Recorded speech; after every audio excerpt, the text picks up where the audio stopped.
Ready? Yep. Okay. All right. Let me find my. Okay. Good evening, everyone, and welcome to our Veterans Advisory Board, our virtual Veterans Advisory Board meeting. So glad that you could join us this evening, and looking forward to sharing with you the information on veteran services within New York City. My name is Wendy McClinton. I am the newly appointed chair of the New York City Veterans Advisory Board. I've been on this board for 6 years. Also hold many other roles within the community. One being the CEO of Black Veterans for Social Justice, and find it an honor and a privilege to represent you in this capacity.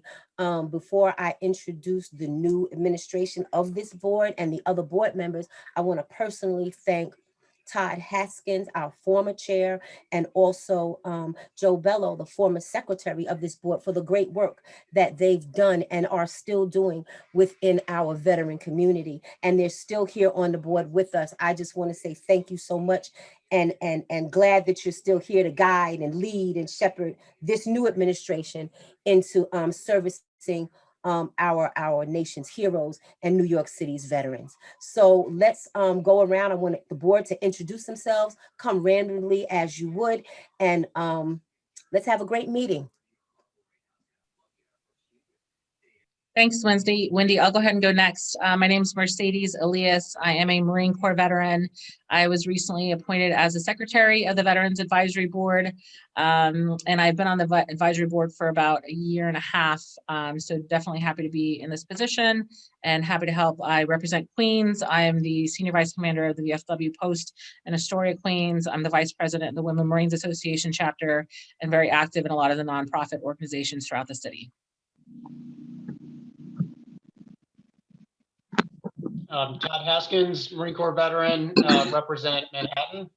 Been on the board for about 5 years and past. Paul Dietrich, Army veteran, representing Richmond County.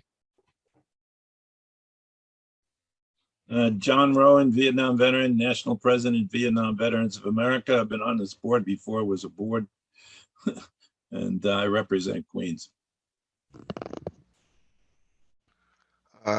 I guess me then, huh? Doug Williams, no? Oh, sorry. Just about the board members, Doug, thank you. Jen Tomrowski as well as on, I represent Manhattan. Andrew Walcott, Air Force veteran representing Brooklyn. I'm also an attorney and a CPA and an entrepreneur here in Brooklyn. Joe Bello, former secretary of the board. I've been on the board for 5 years, US Navy veteran, and I currently work at the New York City Council.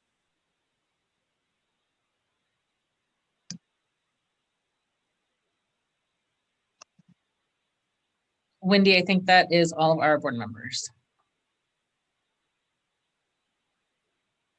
You're on mute, Wendy. And we have Mr. Hernandez, who's not on the call. He is the vice chair of the Veterans Advisory Board. And thank everyone. Before we move forward, are there any elected officials on the call or watching virtually with us? If so, would you please introduce yourselves? Okay, there are not, and we're working on that. All right, and we're going to move forward in our meeting. The first thing we wanted to do is look at some of the old business that we had from the last meeting. And there was a question posed at the last VAB, Veterans Advisory Board meeting. And the question was, what would be your position on opportunities to target veteran-specific messaging for the adoption of vaccine compliance, given that many are in targeted communities? And we talked about that. And one of the things, our opinion is, it's your opinion. Everyone taking the vaccine is a personal choice. But now that the availability of the vaccine is now available to anyone pretty much everywhere in New York City for those over the age of 16 and older, I think it would support this question. Is there anyone else from the board that would like to share in that response? So we want to also look like and also know that the VA and other hospitals and agencies and different things like that are open to anybody can just walk in now. If they want to have the vaccine, they can walk in and they can get the vaccine. So we'll do that. Yes, John. I just wanted to report also that the VA has been very good about getting the shots done. And then Congress, in record time, passed legislation that says any veteran, whether you go to the VA or not, can go to the VA to get their shots, and their spouse, which was a first. Whether the spouse is a veteran or not, doesn't matter. The spouses are now eligible to get their shots at the VA as well. Which, I mean, that bill passed in 3 days. And if they have a caregiver, the caregiver also. Also, yes, sir. You're right about that too. Okay. I might just add that I think we all agree that it's ultimately everyone's choice, but make it just a strong recommendation of considering and going to get vaccinated, because obviously it helps the whole population once the more people are vaccinated. Mm-hmm. Yes. Okay. Oh, Jesus. Okay. All right. So we answered the old business. Is there any other old business, Mercedes? Anything else that we need to go over? The only other question that was posted during the last session was regarding the Capitol riots and saying that the extremism, and that there were allegedly an article saying that 1 out of 6 were veterans who were involved in the Capitol riots. It is true there was veterans in the group, and the other way, veterans defended the Capitol. How do we address the extremism labeling in this political environment? Again, that is the choice of the individual. We don't address that. If anyone, veterans or anyone, if they've done something wrong, then it's the job of the officials to handle and take care of that. Our own personal views and our morals and how we conduct ourselves, we're responsible for that. And we have to hold fast to that standard. As far as galvanizing or anything of that nature to oppose an opinion, again, anything in a political climate, anything like that, that's of your choice. That's of an individual view. Anyone else have any thoughts on that?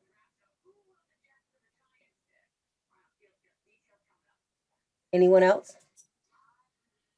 Okay, so that concludes our old business. Since there's no other old business that we need to go into, what I would like to do, and just to give individuals listening an update, our next Veterans Advisory Board meeting will be June 17th.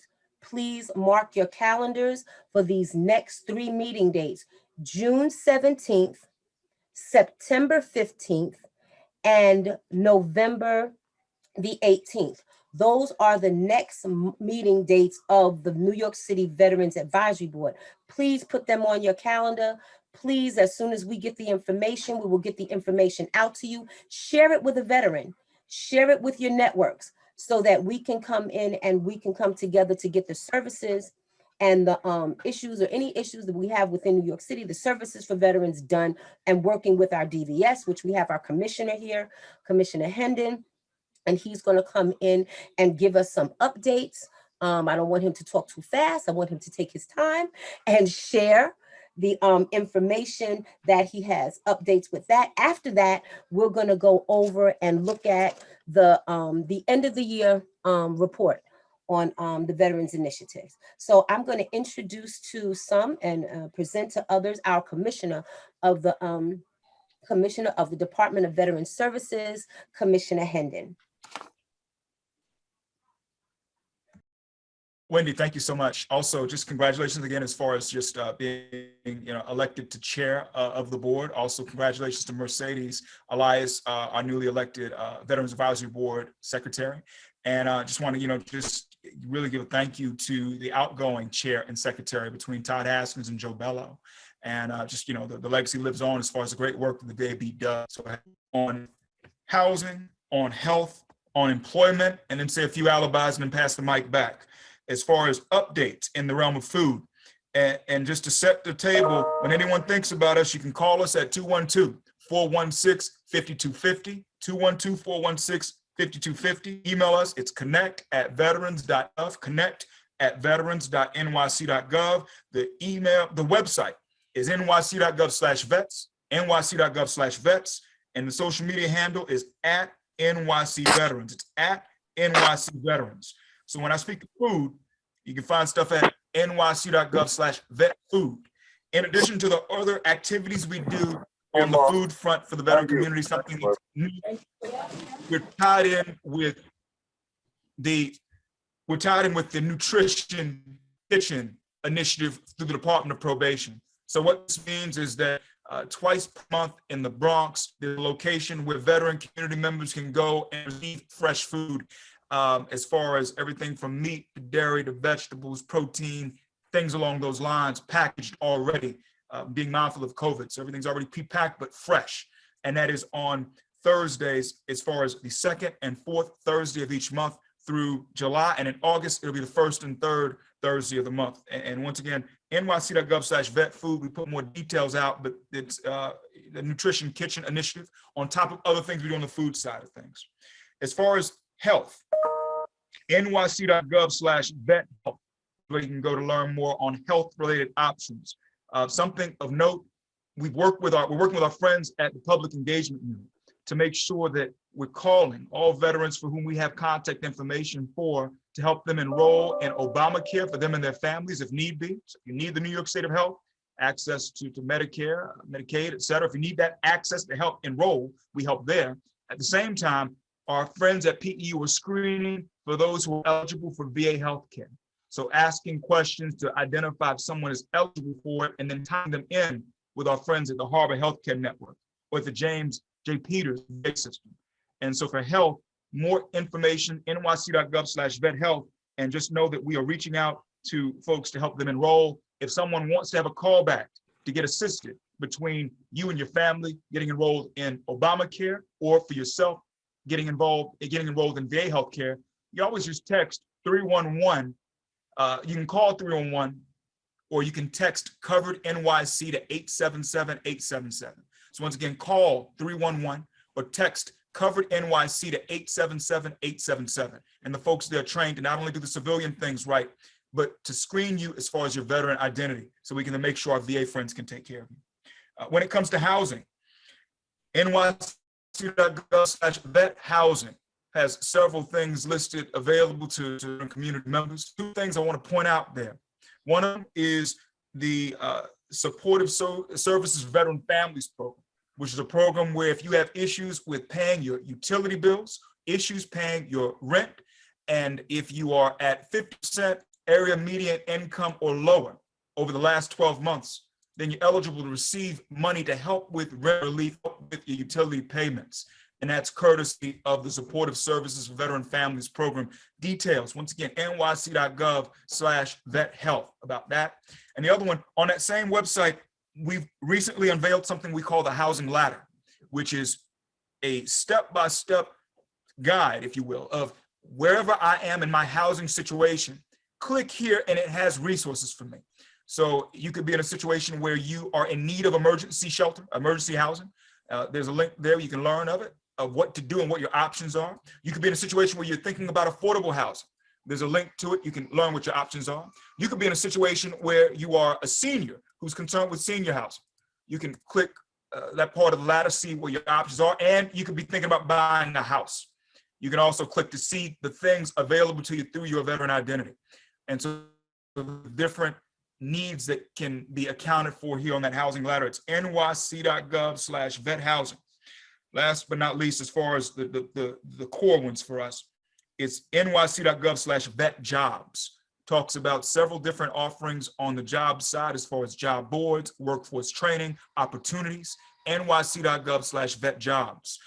We're very bullish on vocational training opportunities for our veterans. So if you are looking at needing to pivot from one career to a next, a lot of people got hit hard with this pandemic, you can always look at programs available at the state level and federal programs where we will continue to update information on what you can touch in that vein. So that's nyc.gov/vet jobs. Now, those are the elementals: food, health, housing, and employment. A few things I want to mention before turning the mic back. One is We do have a survey of the military community. It's the 2021 Veteran and Military Community Survey. We encourage you to take it and have as many in your purview. Take it. This isn't just for service members. It is also for the caregivers, for the survivors, for the families too. And we're looking at getting as many responses as possible so we can know how to best serve people. We see the results being announced sometime around Veterans Day this year, but this thing's live now. It's nyc.gov/vet survey. Once again, it's nyc.gov/vet survey. And then, last but not least, this one never gets old. We've been working to record the histories of our New York City veterans to the greatest extent we can. We want to make sure that the story of what it meant to be a veteran in 2021 can be told to future generations. And that's our Veteran Voices Project. We encourage you to learn more about that and help us as far as making sure we can record these histories of our veterans and their family members. And the only real requirement is that that veteran community member have some involvement or some touch point with this York, meaning you live here now, or at some point in your life you did live here. And it's for the veteran and for the caregivers, the survivors' families. That's nyc.gov/vet survey. So one more time to say this stuff, and I'll pass it back to you. 212-416-5250. Email, we can be found at connect@veterans.nyc.gov. Website, nyc.gov/vets. The social media handle, it's @NYC Veterans. And then to run through these other pieces of food, health, housing, employment, nyc.gov/vet food, nyc.gov/vet health, nyc.gov/vet housing, nyc.gov/vet jobs. Please don't forget to take that survey also, nyc.gov/vet survey, and help us make sure that your children's children have some sort of recording of you speaking about how things work. That's nyc.gov/vet voices. And for that last one, we record these things, we archive it with the municipal archives and with the Library of Congress. And that's all I have. Thank you so much for the time, Wendy, and I'm turning it back over to you. Appreciate it. Thank you so much, Commissioner. We ask that you stay on, don't go anywhere. And what we're going to do, all of those links that the Commissioner mentioned, we're going to put something together with all of those links and make sure that they're on the website, that you can go to the DVS website and you'll be able to access those links and those services there. Here we are. They're going into the chat as we speak. Thank you so much, Mercedes. And then where you can reach out to those things. Also, Commissioner, thank you so much for the work that you and your staff are doing. I know it's a Herculean task, but resources and help and assistance is on the way, and to help you and your team and others come together to make sure we get the services that our nation's heroes and our New York City veterans need. So thank you so much. And please, thank you to your team for the great work that they're doing. Thank you so much. Are there any questions that anyone would like to put in the chat about anything that the Commissioner has mentioned? If you have any questions. We did get a question. I sent it to the Commissioner, but I'll just say it here. Does the food program include food for pets or service animals? That's a very good question. Right now, it does not, as far as food, for pets or service animals. Right now, it does not. It's just food for people, and it's really been fresh food that we've been pushing out between what goes out every Wednesday and every Saturday, and enrolling folks in Get Food NYC. So right now, it does not. Sorry. Commissioner, that's something that maybe we can, that's a need. So we make a note of that so that we follow up with that, at our next meeting, but also follow up to see if we can see what stores or what PetSmart, different things like that can help us with getting that need met. There's another question. Does the employment help also include caregivers that are not spouses? Commissioner? I'm sorry, say that one more time. Does the employment help also include caregivers that are not spouses? Yes. So for the employment help, that is correct. It's any veteran community member. And so we look at it as caregiver, survivor, family, and the service member. So yes. Okay, we have another question. If you have information about jobs for vets, where can they send it? They can email us. It's at the connect@veterans.nyc.gov. They can just email us at that address and we'll get it. And we post information on our website as well. So anything along those lines, just the address is connect@veterans.nyc.gov for any employers looking to touch that. Excellent. Any other questions? That is all for the chat room right now. Excellent. Thank you so much. Thank you so much, Ms. Sadie. What we want to do now is I would like to move into what we have, which is the end of the year report that the Veterans Advisory Board produces along with DVS. And what I'm going to do is I'm going to defer to the former chair, Mr. Haskins, to come in and assist with this process, because he was the one who orchestrated, put this end of the year report together, and can probably exegese it better than I could because he has done it. And I'm going to turn the floor over to him, and he's going to give you a summary, like why was the report created? What was its purpose? What was the plan for the report, and then how it will be disseminated and gotten out to other veterans to read and review. And we're going to try to get that out to you as well. Todd, thank you. Great, thanks, Wendy. And I wouldn't say, I think the entire board, I think this is a reflection of the entire board's work, but I appreciate the nod.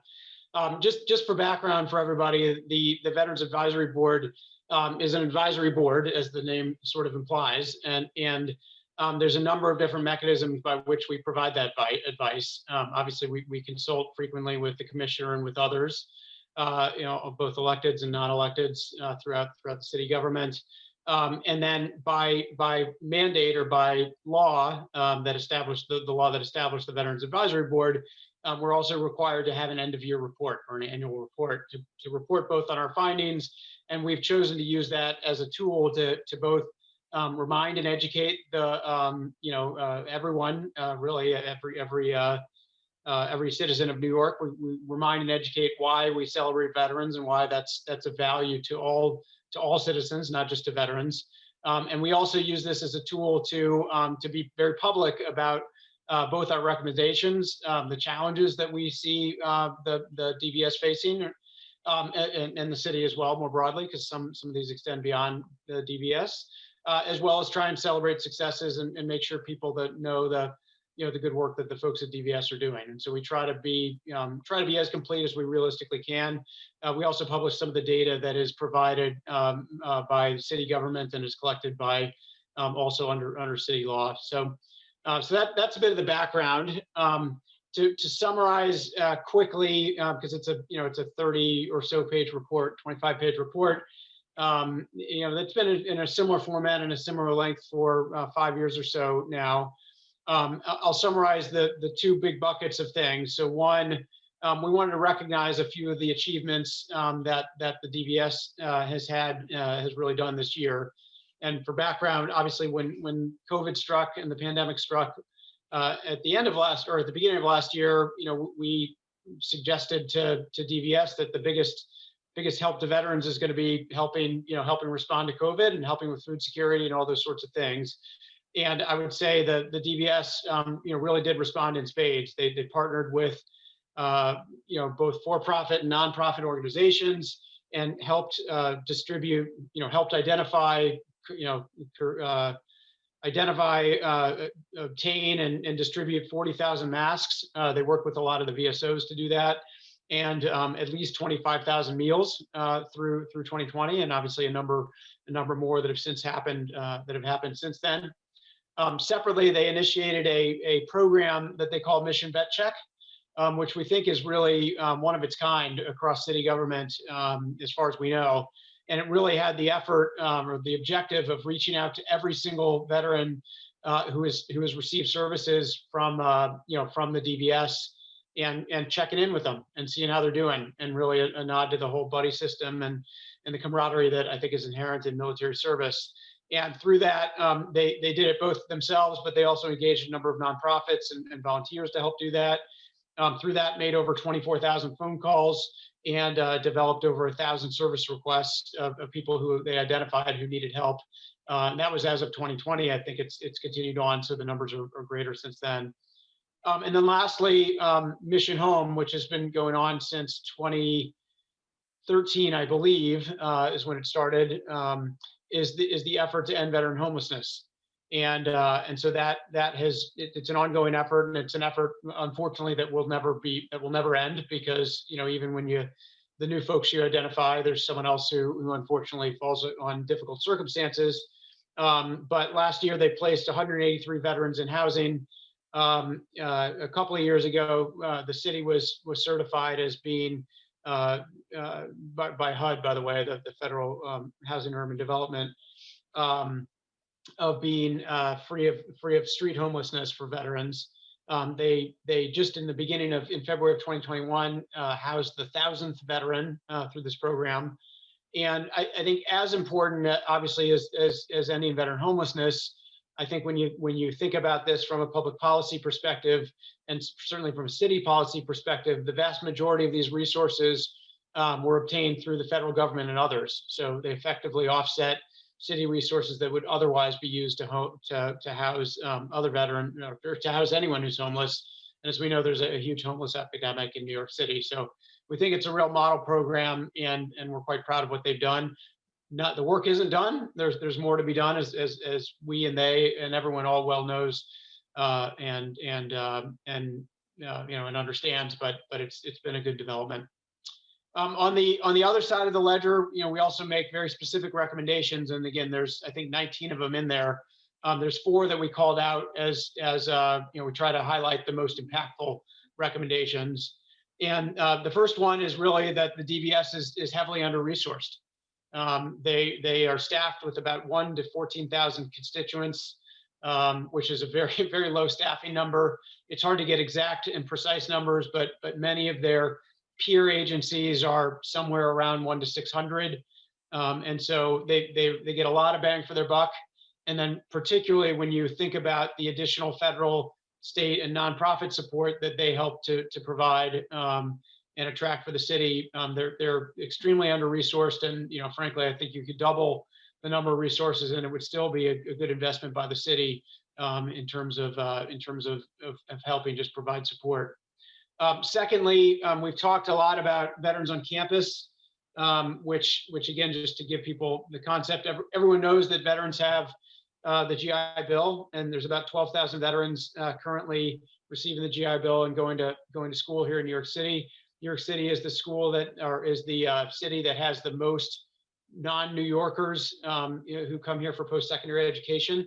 So it's a really vital employment opportunity and a vital resource that the city has, that the city, not city government, but like the entire city. And those two, if you think about the implications of that from a city public policy perspective, one veteran who goes through 4 years of college on the GI Bill brings in $250,000 of federal money into the New York City coffers through payment of tuition, room and board, et cetera. And that does not even include their food and other activities that they would do. So this is a massive opportunity for the city, and more than pays for itself by trying to invest more heavily in this, because if a veteran drops out of school, that money doesn't come into the city. And so anything that we can do to get more funding from the city council and the administration to really help expand that program and both ensure that veterans who come here on the GI Bill stay and make it through college and provide support there, and also reach out to those veterans who are leaving service and encourage them to come to New York and continue their adventure, by continuing their education here after they get out of the service. So, why isn't 12,000? Why is it 12? Why isn't it 18,000? Next one is provide assistance to veterans in obtaining benefits. This has been an item that has been done over, fits and starts over years. And then recently the DVS has started this again and gotten clearance to do so. And again, same thing, it obviously provides incredible support to those veterans who have not received the benefits that they've earned. And it also from a, why should someone who's not a veteran care about this? The more those are federal dollars that will ultimately be spent here in New York City. And so it helps the city to have people get their appropriate and hard-earned benefits if they're not getting them. And then the last one is to provide a contract preference for veteran-owned businesses. To take a step back, the federal government provides contract preferences. The state government provides contract preferences, and most major U.S. corporations also provide contract preferences for veteran-owned businesses. New York City does not, and we frankly think it's shameful that they don't. There's no reason why they don't. They have the infrastructure already in place to do so, and we very strongly think that they should change that policy and follow what the state, federal, and most major U.S. corporations do. So those are the four that we kind of highlighted there. That last one requires action by the city council, so it's not really in the DVS's court. But those are the four that we've highlighted, and some of the summary of the report. The report is it is posted publicly on the DVS's website under, if you search under the Veterans Advisory Board.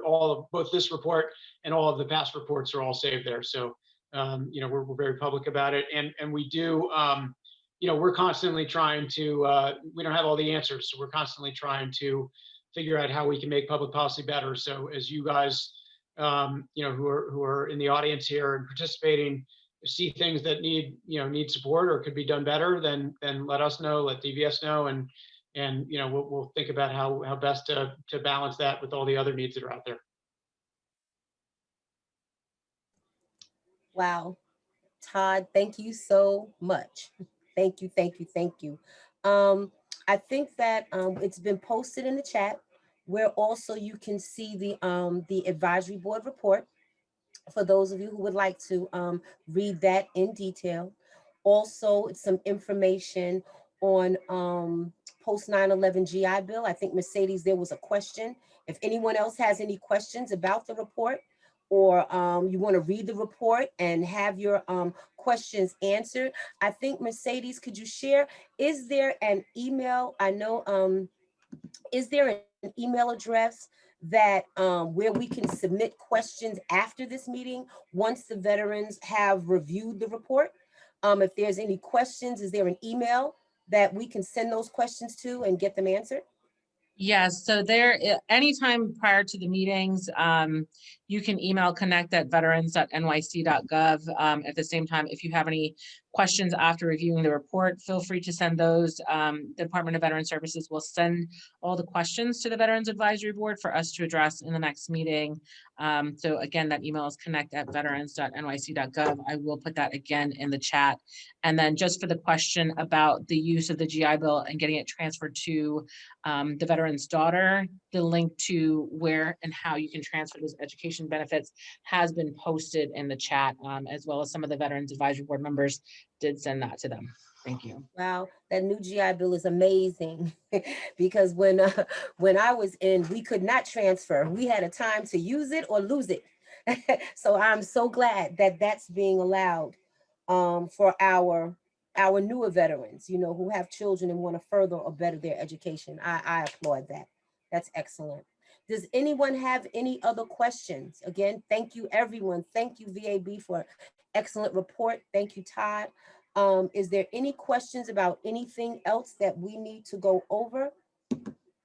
Any questions from our listening audience? Board Commissioner, would you have anything else you want to share?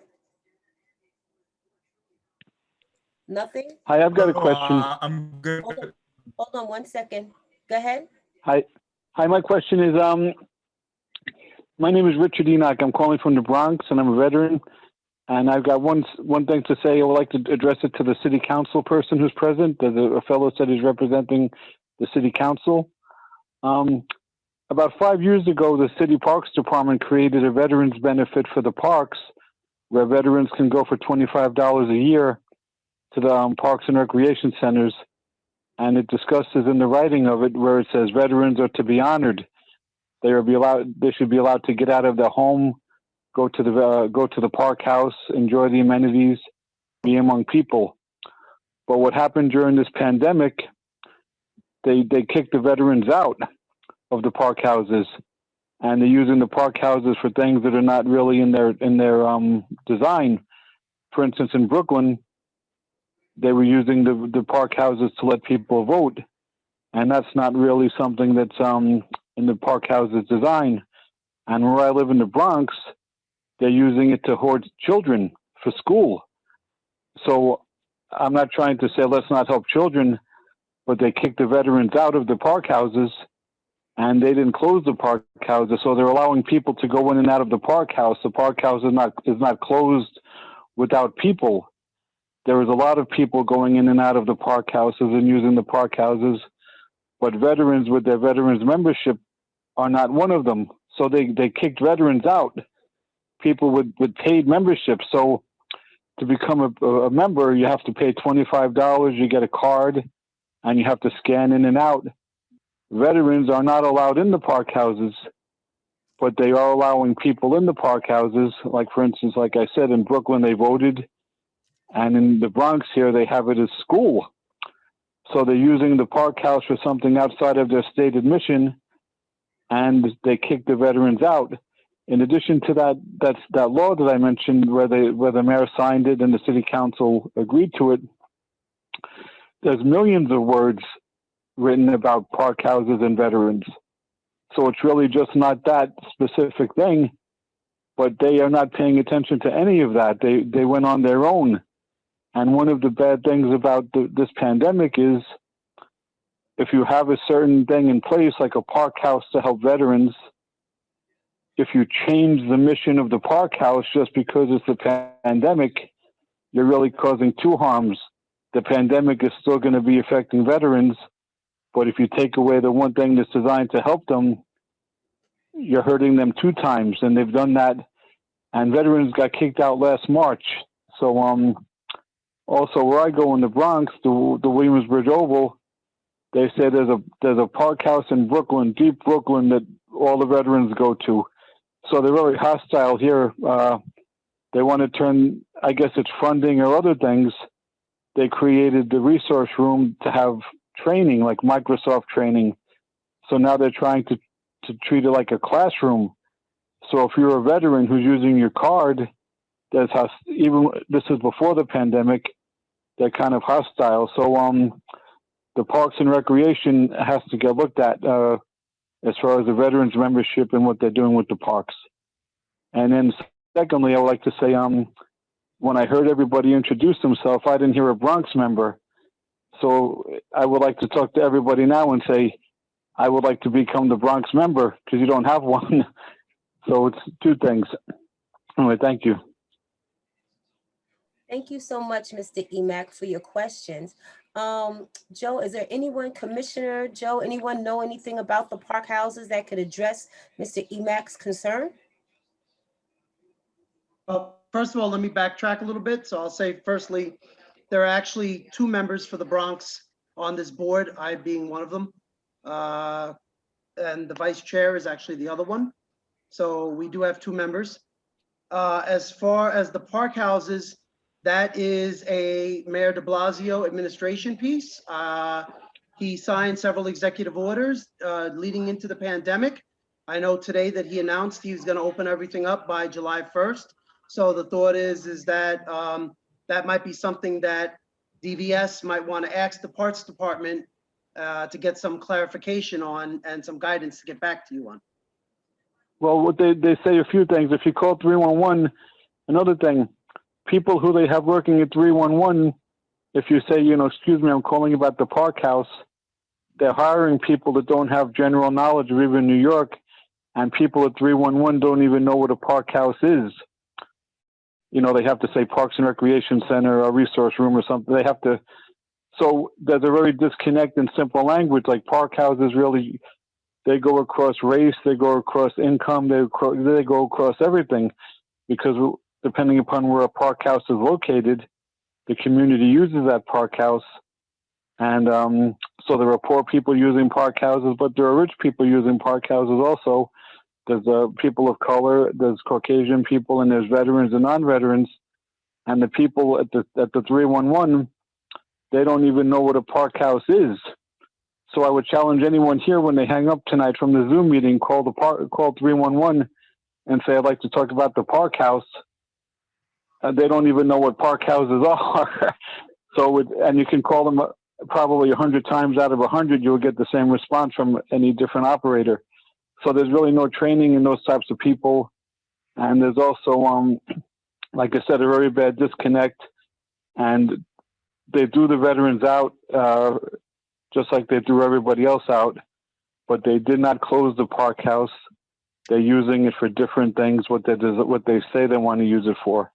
And that is a very terrible thing, because when catastrophe strikes, if you have something that's designed to help people and you switch the purpose of it, that is very untrustworthy and that is very foul.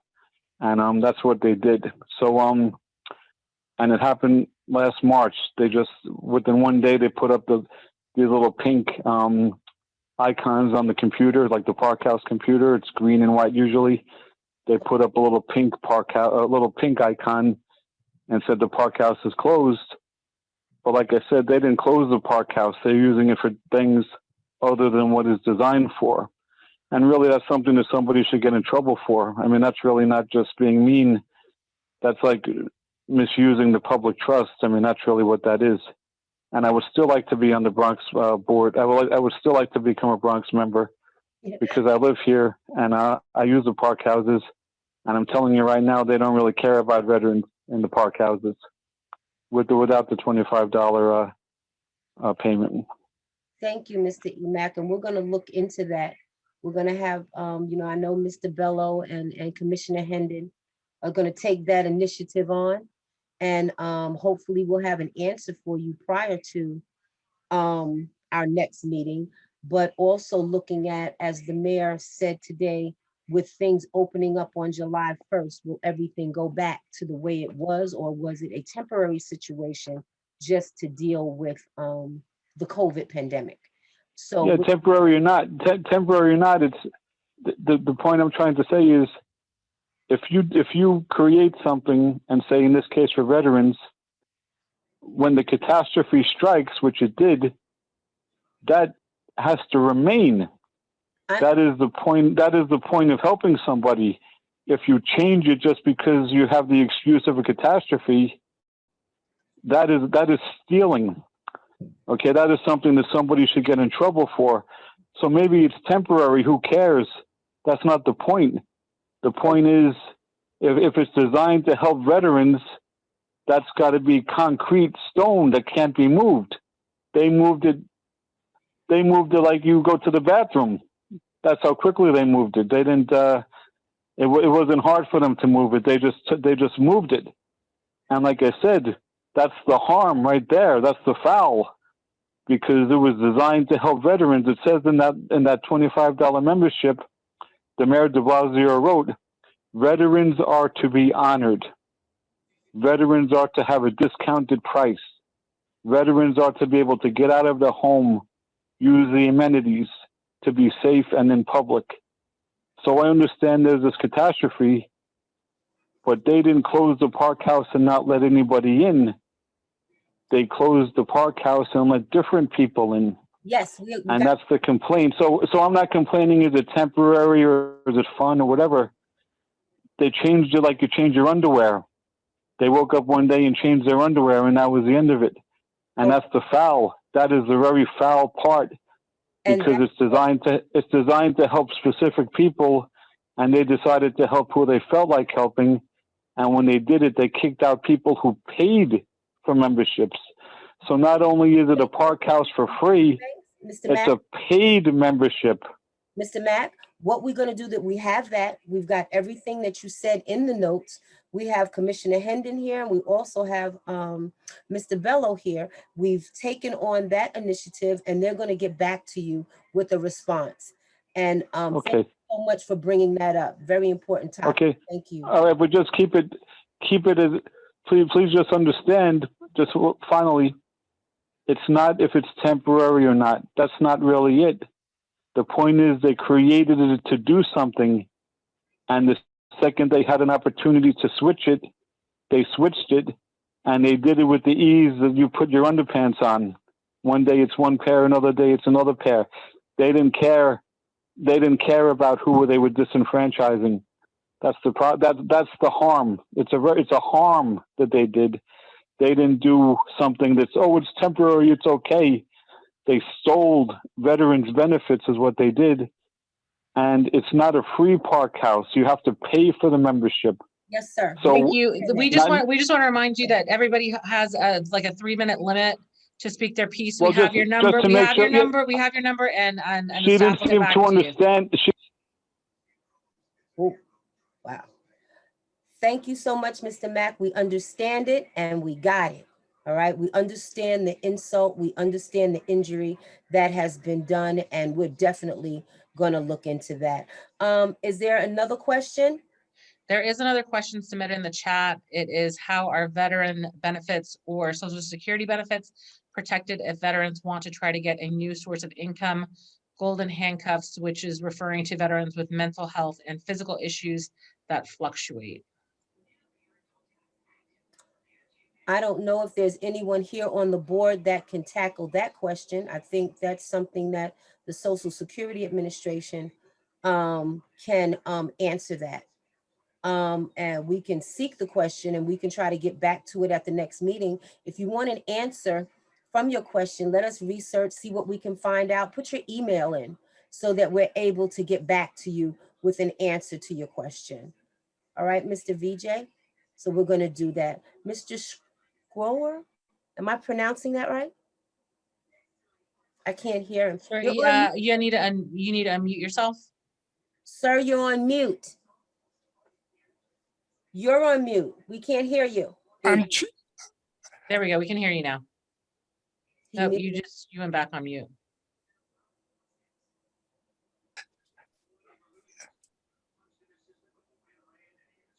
No, I can't hear you. Are you hearing me now? Yes. Okay. First of all, my name is H.P. Schroer. I'm director of UMIWI. I represent the 12,000 veterans attending college in New York City that you mentioned before. I've been before this board before, and the question I have to you is, what is the board's position relative to the discount that's being offered or should be offered to veterans attending college in New York City? And the discount is that which enables them to buy Metro fares at half off. Now, 4 years ago, the city council and the mayor agreed to give veterans attending college a discount of 50% off. And there were 3 conditions in order for them to get it.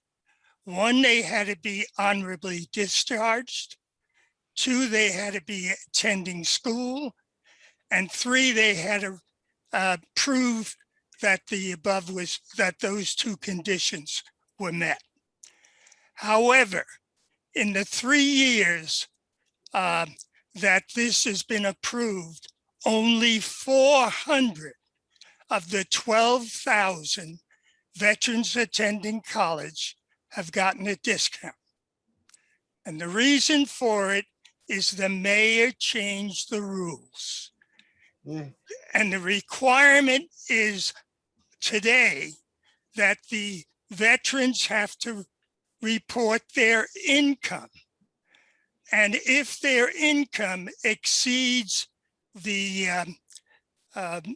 poverty level, they're disqualified. Now, as you know, that veterans, when they go to school, get subsidies.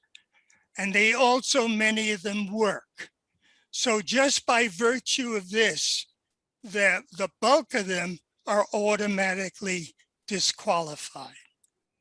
And I asked this board what steps, and I asked the Department of Veteran Services I've spoken to Jim about this issue.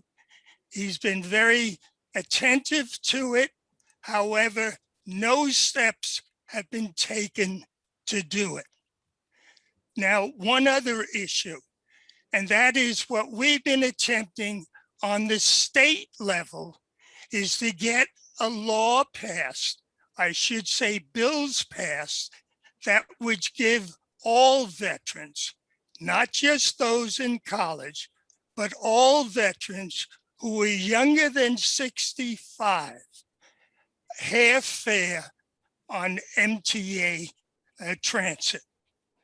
These bills have received a majority of the legislators from both parties. However, they have not been put up for a vote.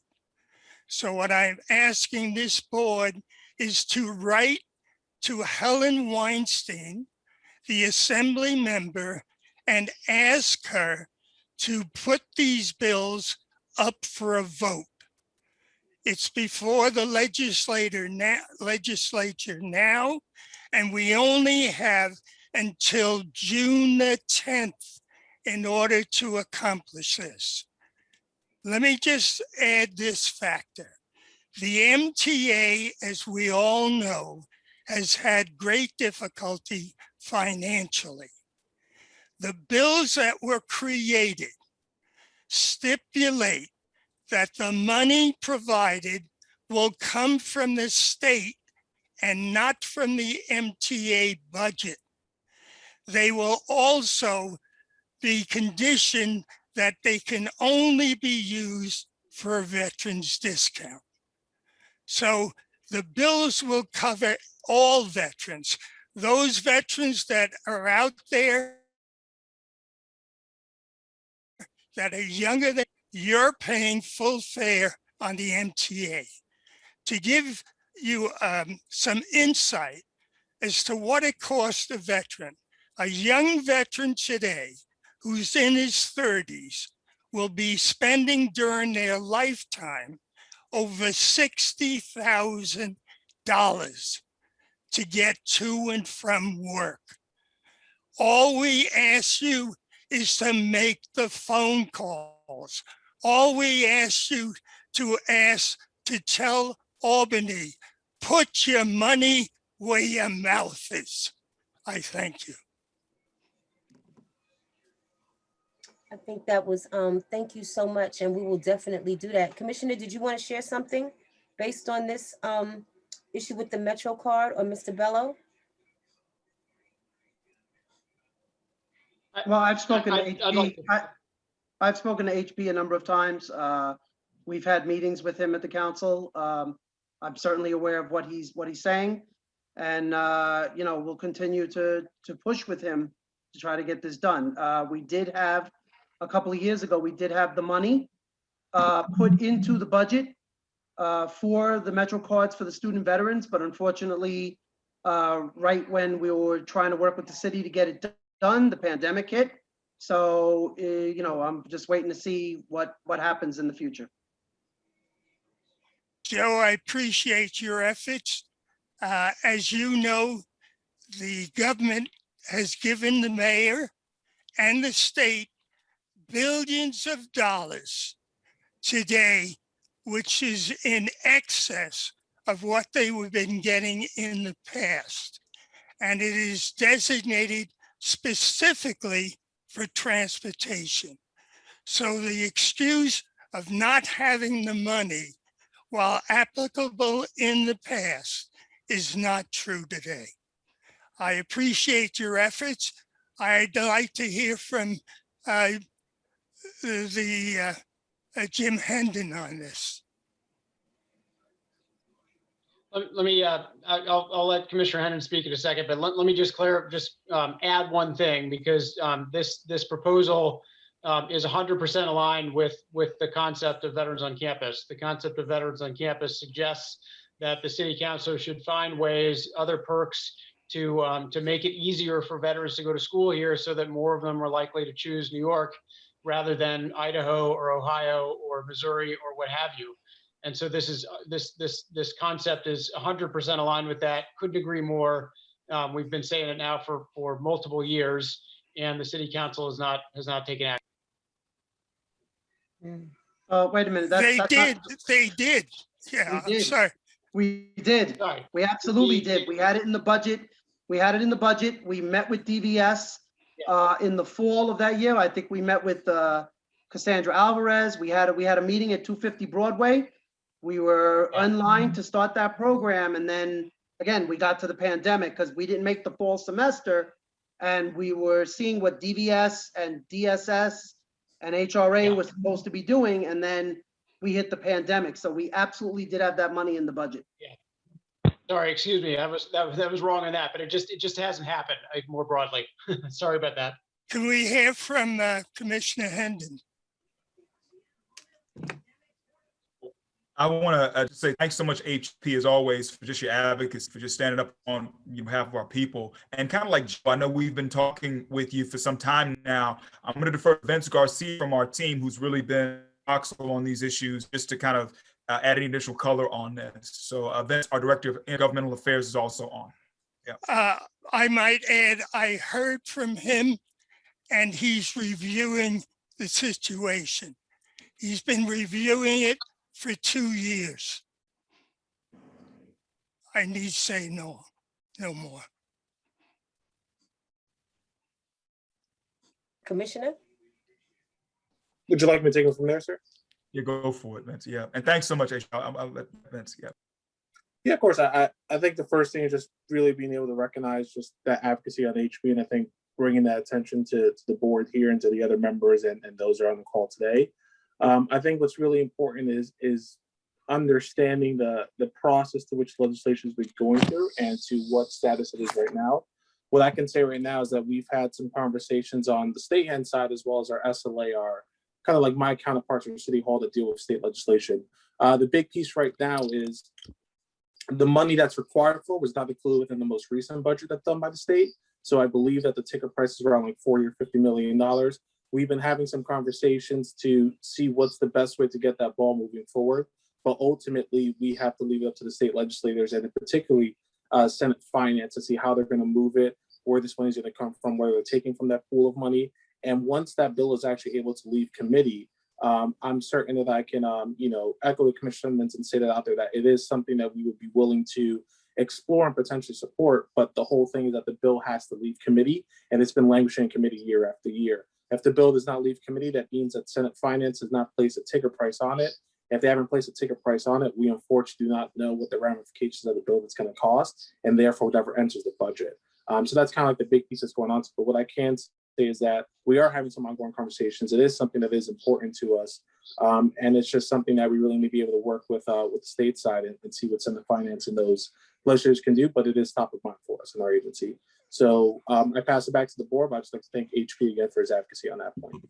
May I just add something to that and suggest that a direct contact be made by Garcia to Assembly Member Weinstein, who is in charge of the committee where the bill is being held. You say you're looking into it. Has any direct contact been made with her? And I can answer that is not the case, but that's also something our agency within my role, that's something that we do not do. The city would do it on behalf of us through the mayor's office. I myself, because that would constitute lobbying in a sense, and I myself cannot reach out to these elected officials and have these meetings. But what I can do is I appreciate the information and I'll bring it up to my SLA counterparts and I'll see what we can do on that front of being able to have that conversation with A.M. Weinstein. And who will that be within the city? Who's your who is it that's your counterpart? Who is that person? Sure, it's a woman by the name of Allison. She actually just recently came into role in SLA. Would you send me an email with her address or email? Yeah, of course, HP. I'm happy to do that. Thank you. Excellent, excellent, excellent. Thank you so much. Thank you, thank you. This has truly been and is continuing to be a rich conversation. And this is not for naught.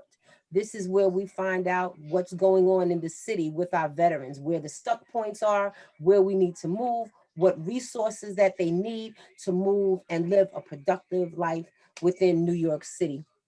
And we thank everyone for that. I just want to remind the participants, it is in the chat, that this Veterans Advisory Board is a city board. And as such, we have no say or authority in what the VA, the federal agency, does.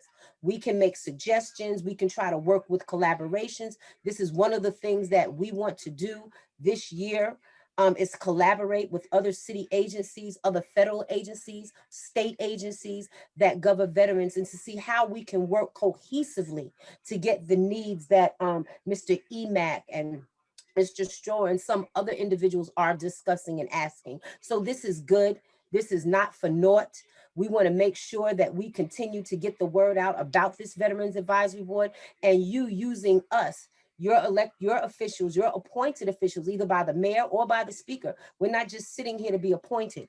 We have to try to reach these agencies and get these information working so we can have our nation's heroes and our nation's veterans, especially those in New York City, getting the services and stuff what they need. So I really thank you guys so much. We have to make sure, again, get the word out. Mr. Schroeder, am I pronouncing your name right? Because I don't want to pronounce it wrong. Can you say it for me, please? You're on the mute. You're on the mute. No. Can you hear me now? Yes. Okay, it's pronounced Schroer. Schroer. Correct. Thank But call me HP. Okay, thank you, Mr. HP. Thank you so much. Thank you very much. Thank you. And we want to have these issues so we know what to go to the officials and know what to next, these commissioners and agencies, state and federal, city. Because I believe, you know what, we're going to make New York City veteran friendly at all costs. You know what I'm saying? At all costs. And that's what we're going to do. And we're going to work together to definitely do that. Are there any other questions? Yes, Richard Enoch calling. I spoke to Dinowitz about that last year. I ran into Dinowitz, the state assemblyman, in the Oval Park, and he told me the governor didn't want to sign it. So he said that was the reason. He said they tried very hard to do that, but the governor wouldn't sign it. So Dinowitz told me that. Who's speaking? That's about Enoch. I spoke to. Okay. I spoke to Mr. Dinowitz, my state assemblyman. I ran into him one day because there was an article in the paper by him, and it spoke about the veterans discount on the trains, Metro cards, and it had a time where it looked like it was going to be, effective that time. So I ran into Dinowitz and I said, Dinowitz, it's after the time that they mentioned in the newspaper article, and the discount did not come in. And he said, we tried very hard to do it, but the governor would not sign it. And Dinowitz told me that. Wow. So I was told that by Dinowitz. Wow. Commissioner Hendon, was this the same initiative that you had introduced me to with these Metro cards? Is that the same initiative that we're talking about? No, this is a separate thing entirely. That was MTA made commemorative Metro cards last year, accounting for our veterans. Just a small number of that. That's separate from what HP is talking about, is having free usage. Basically free transportation for veterans, and that's a separate issue. So yeah, using that that Metro card. Okay, I got it. Also, just real quick to say, excuse me, that's not true. The veterans are paying half fare, not free. Right. No, I'm sorry, I'm sorry, subsidized. Forgive me, subsidized. I meant there was an article in the paper. Yeah, that's separate from. We can only talk one at a time. Let's go with Commissioner Hendon, and then we'll take the next one. Okay, Commissioner, will you finish your statement, please? Yep, no, I just said that was just limited edition Metro cards that we were talking about. That's separate from the subsidized, Metro transportation that HP is talking about. And another one too, while we're on this call, I reached out to Parks. As soon as we get here back, I'll let the board know on the question you asked about the rec centers, Richard. And we'll reach out to you separately too, so we can get you that. So just want to let you know we're working at. So sorry. Yeah, back to you.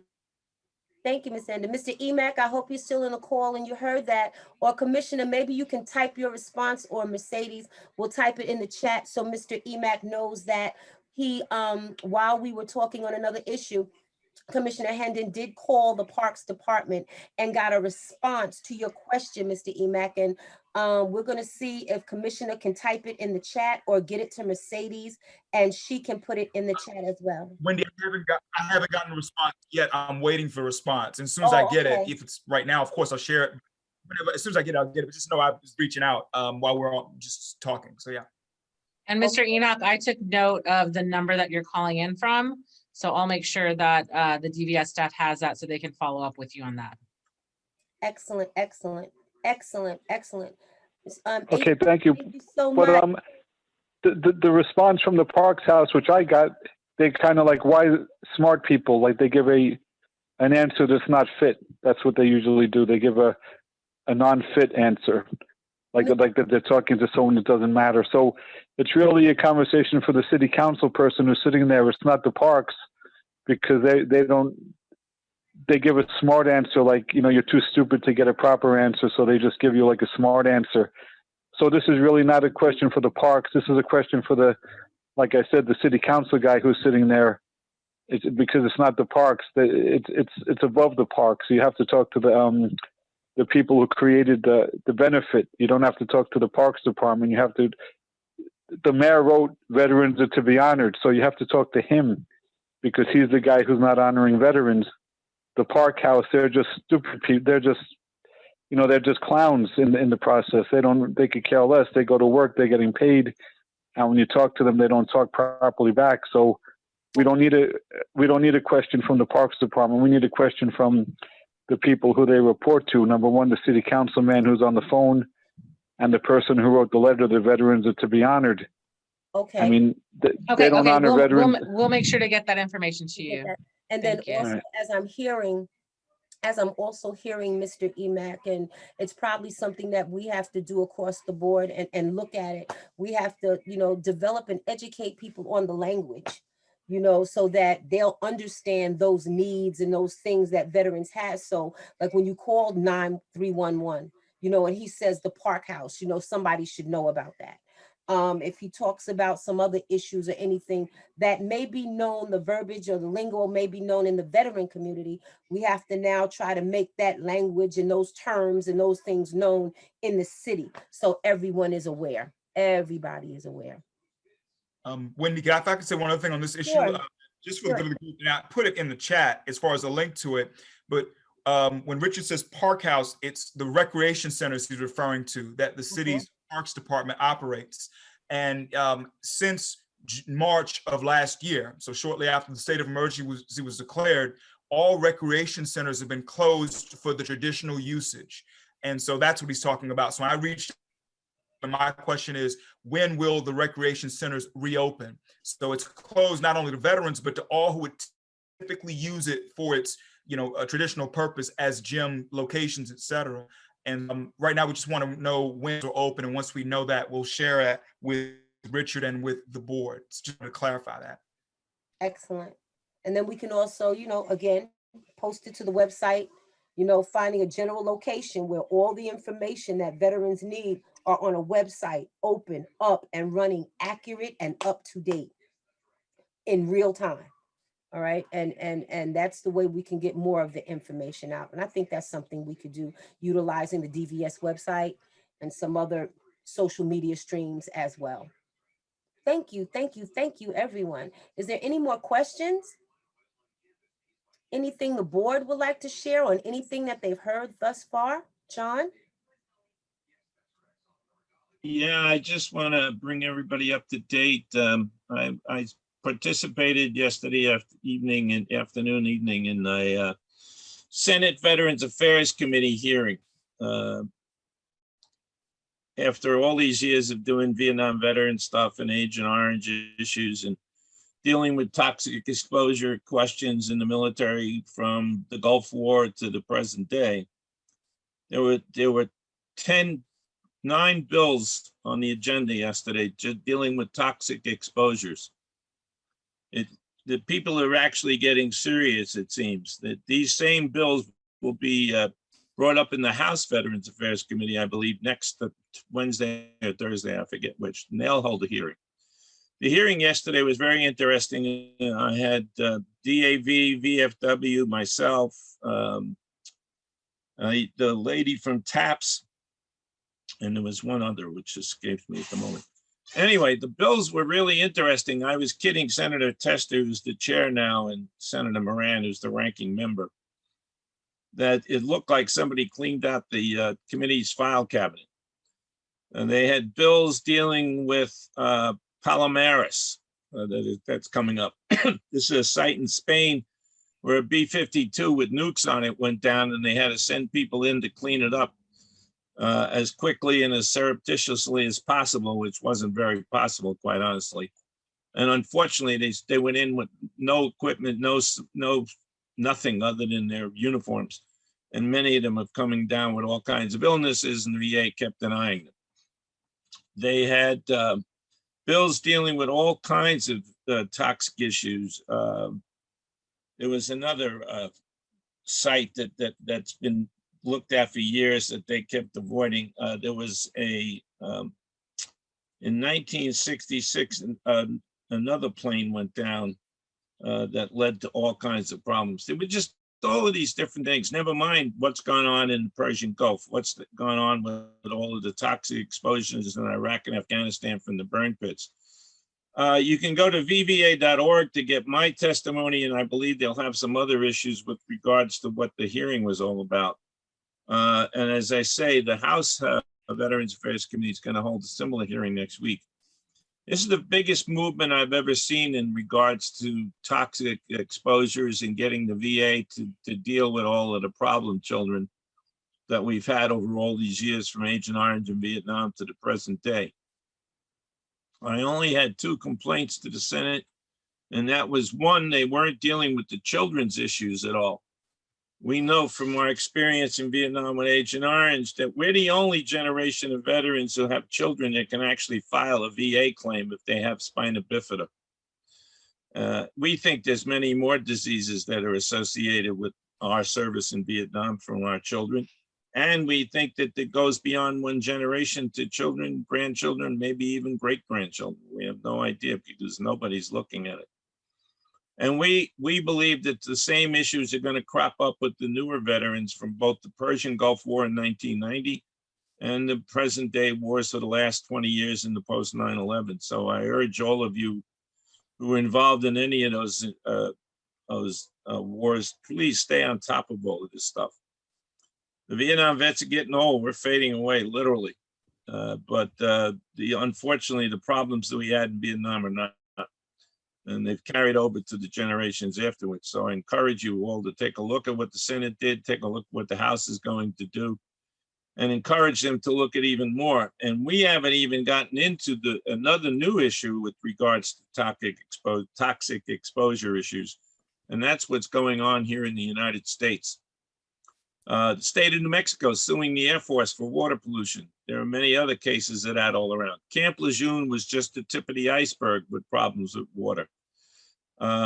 There's all kinds of other pollution issues, both here in the United States and in bases overseas that have all kinds of problems. I mean, the military was never good about keeping things clean and cleaning things up and making sure that you were properly taught.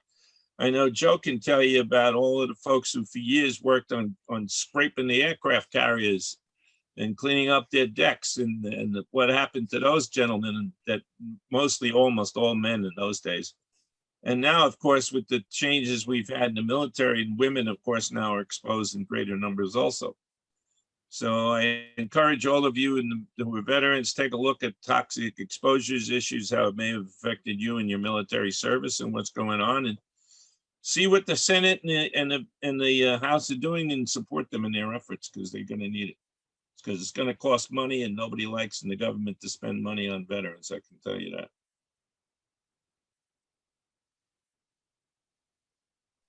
Wendy, you're on mute. Don, thank you so much. Thank you so much for that information and history. And now how do we take all of that? And this is something, again, how do we take all of that and move forward with what we have to do with it to get the best results out of it?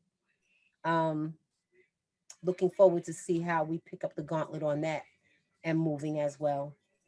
Any other questions? Anything else anyone else would like to share in our chat? Everything is good? Somebody said I took notes. Okay, thank you. It's good. Take the notes. Yes, it is. It's very important because if you don't look at the history, you really, someone said to me that if you want to know what's going to happen in the future, you take a look at what took place in the past. And if we're going to move forward in any type of forward motion movement, making sure that all of these things are addressed, we're definitely going to have to look at that and look at the past, look at what transpired in the middle, and then see how we could use those two key elements to move our veteran city agenda forward.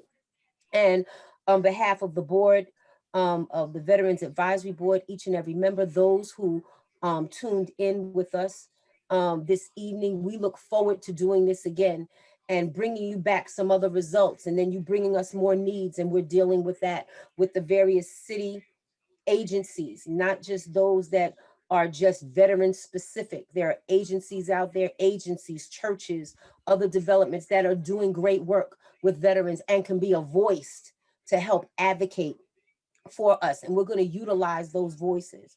We're going to utilize all the tools that we have in our basket, making this potpourri of things that we use to move the veteran agenda forward, and prioritizing those things. So we make sure we don't forget about the Metro cards. We don't make sure we forget about the recreation. We make sure we don't forget about the food, because I'll tell you, during this pandemic and things that have happened, it has been about food, making sure individuals have the right technology, making sure that they have their needs to get their family and stuff needs met. Now we're opening up the pandemic. We're moving forward, and we need to move forward with it in a progressive way. And we need to take advantage of all the agency and hands that we can get. So our next meeting, if I'm correct, Mercedes, please help me if I remember, it's on the 17th of June. It will be based in Staten Island. Staten Island, we're going to work on, if the city opens up, we might be able to hold a public meeting in Staten Island. I don't know if that's going to work. We're going to try to find out if we're able to do a blended meeting where you have some individuals on the phone, some on video, some in person. If you want information about that meeting, please put your email in the chat so that we're able to develop this base that we can share with DVS to making sure that we get the information out. Because right now, the peak, we had 41 individuals on this call. I find that to be really a problem. Not when you just listed, or we just listed all the veterans that work in the city of New York. Not to mention all the veterans that attend the VA, that work for not-for-profits, all of them. We should have had this Zoom, should have been more of a webinar. More people, and we're relying on you, those 36. If 36 people that's on this call right now, or the 41, just ask 2 more veterans to be at the meeting in June. And then those people ask 2 more people. This is how we get the information out. It's going to be word of mouth. It's going to be media, social media, word of mouth, and using those hands, those extensions, those family members, those caregivers of veterans to get the info. They need to be on this call, because there's a veteran that needs help but can't help himself right now, or a family member, or the child of the vet, the one who wants to go to school and use the 9/11 GI Bill. So let's do that. Let's work together to do this and make our city the greatest city that houses, employs, and maintains veteran lives. So with that, we will research president so we can get claims filed. Yes, we will. Yes, we will. Thank you so much for adding your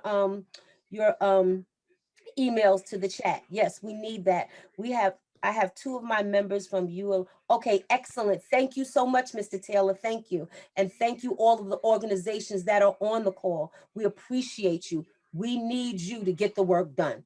We need all the hands that we can get. All right. So let's not be weary in our well-doing, and let's take these veterans in New York City to another level, and let's make New York City veteran friendly. Is that all right? All right.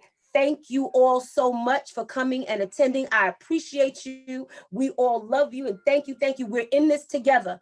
All right. We're in it together. Mercedes, thank you so much. To Charles, our new vice chair, to each and every board member, Joe, John, Mr. Dietrich, Andrew. Thank you so much. I don't see Kim. Is she on here? Maybe she can hear me. Everyone, thank you for attending. Another thing, most of you belong to other veteran organizations. You belong to a lot of veteran organizations. When we get this email and when we get the flyer, we're going to send these flyers out. We want to cover New York City. Our next meeting again is June 17th. It's going to be at 6 o'clock. We're going to try to get all the answers, questions, and those information as old business. And then we're coming back. Oh, before I forget, oh my goodness. We did not have, normally we would have individuals presenting and sharing. June 17th, that's my birthday. Okay, Mr. Taylor, join us in Staten Island so we can sing happy birthday. Okay, so we usually have individuals presenting their organizations and different things. We're going to do that on the next meeting. So if you're a not-for-profit, if you're a for-profit, if you want to be a profit, whatever, and you have services for veterans, churches, what, we need you there to introduce those services that are going to be an asset to our veterans, our veteran mothers, need assistance. We need some individuals that can provide in-kind services, different things like that, that can help this veteran family when they're coming home or coming to a new venue or coming out of homelessness or looking for housing. We need all hands on deck. All right. So we want to, if you're interested in making that presentation, please, I think the email that they said was the Connect email. I think it's in the chat. Use that. Everyone will have 3 minutes to present. It is going to be an information day for veterans at our next meeting. So please send a vet, bring a vet. Let's be on the call. All right. All hearts and minds clear? We're good. We're good. Thank you so much for joining us. Have a great day. I'm Wendy McClinton, the chair of the New York City Veterans Advisory Board. And thank you, Commissioner. Thank you to your staff. And we'll see you in June. Take care. Have a good night. Okay.